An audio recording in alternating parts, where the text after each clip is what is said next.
Suvendu sir, আপনি কিন্তু আপনার কথা রাখেননি।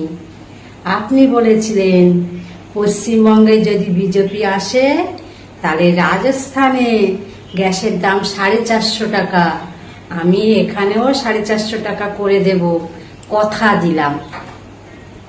আপনি এই কথা বলেছিলেন, আর আমরাও আপনার কথা মতন বিজেপি সরকারকে নিয়ে এসেছি। তারপরে দেখুন তিনবার গ্যাসের দাম বেড়েছে।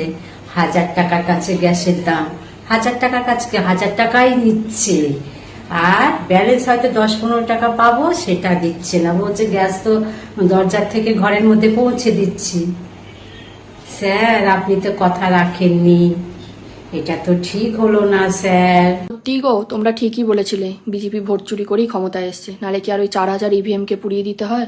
ওই যে কথায় বলে না, না থাকবে বাঁশ আর না বাজবে বাঁশি, একবারে বাঁশ আর বাঁশির খতম মানে করে দিল সব।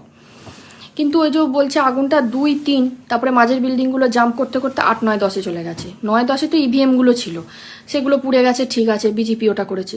কিন্তু ওটা নয় বিজেপি করলো প্রমাণ লোপাটের জন্য, মানে ভোট চুরি করেছে সেটার প্রমাণটা লোপাট। কিন্তু 2-3 তলায় শুনতে পাচ্ছি যে ওই যে আমাদের ভাইপোর ঘনিষ্ঠ বন্ধু পুষ্পা বলেছিল ঝুঁকে গানে, কিন্তু এখন কানটা ধরে মাথাটা নিচু করে এমন ঝুঁকে ঝুঁকে যাচ্ছে, কথাটার সাথে কোনো মিল পাওয়া যাচ্ছে না। আবার বুঝতে পারছি না ওটাই পুষ্পা, তো মানে হাফ প্যান্ট আর গেঞ্জিতে চলে এসেছে তো ওই রকম। তো ওর অফিস ছিল ওখানে, তো সেইখানেও তো কিছু নিশ্চয়ই ভাইপোর বন্ধু চুরি চামারি আছেই, তা সেই প্রমাণগুলোও কিন্তু তাহলে লোপাট হয়ে গেল, সেগুলোও চলে গেল। আর 8 তলায় ছিল 100 কোটি টাকার আমাদের ওই মিড ডে মিলের মানে দুর্নীতির কাগজপত্র, সেগুলোও চলে গেল।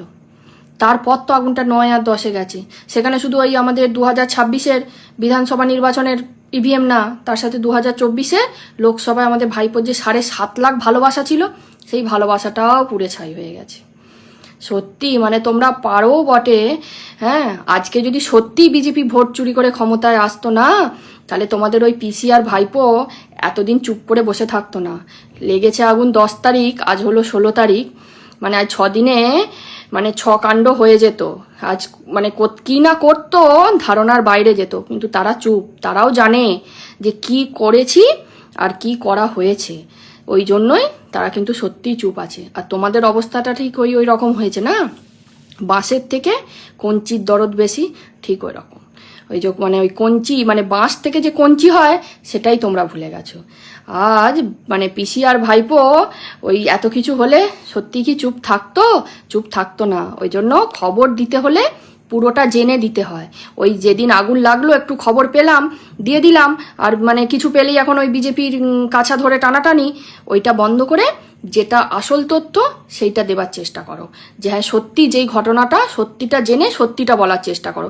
ওই চুরি চামারি মানে ওই বিষয়েই এখনো ঢুকে আছো, তাই না? জয় শ্রীরাম, হে মা মাতাজি। কি হবে? যেই অযোধ্যার রাম মন্দির তৈরি করতে 1800 কোটি টাকা খরচ হয়েছিল, সেটাও অনুদানের টাকায়, সেই তহবিলে যেই টাকা জমানো ছিল, কতদিন 7 লক্ষ না 7.5 কোটি টাকা অনুদানের টাকা জমা ছিল ভগবানের তহবিলে। ভগবানের তহবিল থেকে হে মা মাতাজি উধাও হয়ে গেল। কি করবে পিতাজি? খুব চিন্তার বিষয়। মানুষের সোনা গয়না টাকা পয়সা ব্যাংক থেকে অটোমেটিক গায়েব হয়ে যাচ্ছে, সেটা না ঠিক আছে, তাও একটা মেনে নিলাম। ভগবানের তহবিল থেকে 7.5 কোটি টাকা, 7.5 লক্ষ কোটি টাকা উধাও হয়ে যাচ্ছে। ও মাই গড! হিন্দু খতরে মে হ্যায়, সত্যি হিন্দু খতরে মে।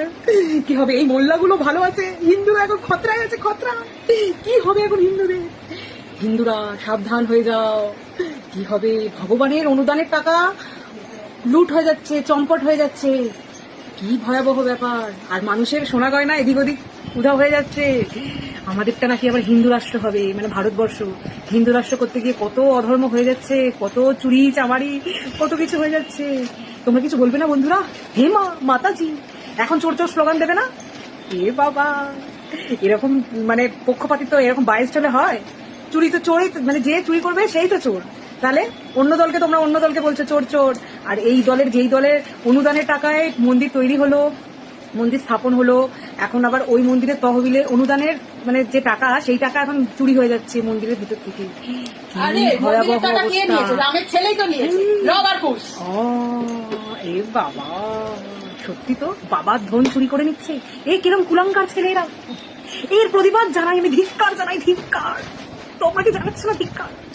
আমার বুক ফেটে চলছি হচ্ছে বন্ধুরা, গাইস তোমরা কি বলতে চাই ব্যাপারে একটু জানিও। সত্যি এই কথাটা তো আমার মাথাতেই আসেনি দি, তুই ভাগ্যিস বললি। হ্যাঁ, ভগবান রামের ছেলে লব আর কুশ এরাই চুরি করছে টাকা, না চুরি হলে করছে না।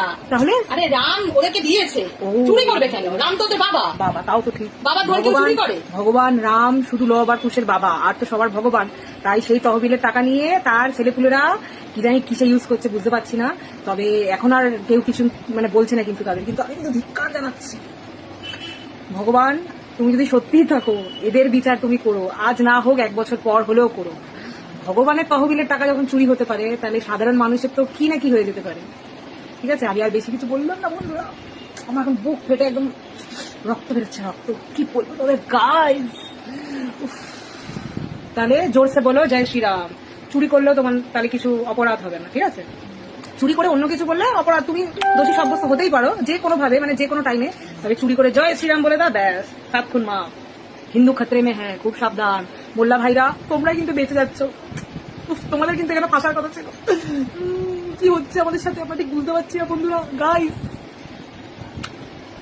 চলো আসি বন্ধুরা, টাটা, শুভরাত্রি। আমাকে কি কুত্তা পাইছেন নাকি? কুত্তার মতন খালি দৌড় পালাইতেছেন। এই যে দেখেন, আজকে আমার গেছিলাম, 1 টাকাও ঢোকে নাই। 2 মাস ধরে কোনো টাকা পাই না। ভোটের আগে তো বড় বড় করে বলছিলেন যে মা বোনেরা ভোট দিলে 3000 করে টাকা দেবো, মাননীয় মুখ্যমন্ত্রী, প্রধানমন্ত্রী।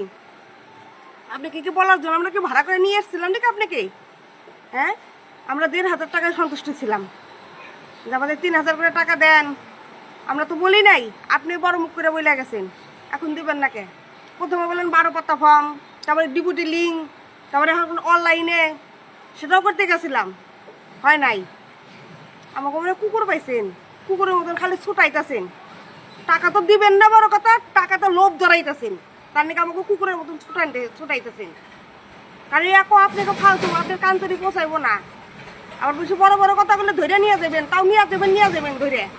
তাও তো জেলে ধরে না গেলে বসে বসে খাইতে পাবো, খাইবার তো দিবেন। হ্যাঁ, এই যে ঘরটা দেখতেছেন, এই ঘরটা কিন্তু আমাকে না, মানে সরকারের, আপনি দিছিলেন। সোনা গয়না বিক্রি করে প্লাস্টারগুলো করছিলাম,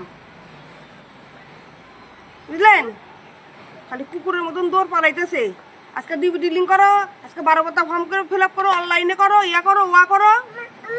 অত কিছু নকশা লাগাই নিছে। দিবেন না কষ্ট কাজেন, টাকা পয়সা কিছু পাবো না, দিব না। কুকুরের মতন খালি দৌড় পালাইতেছে।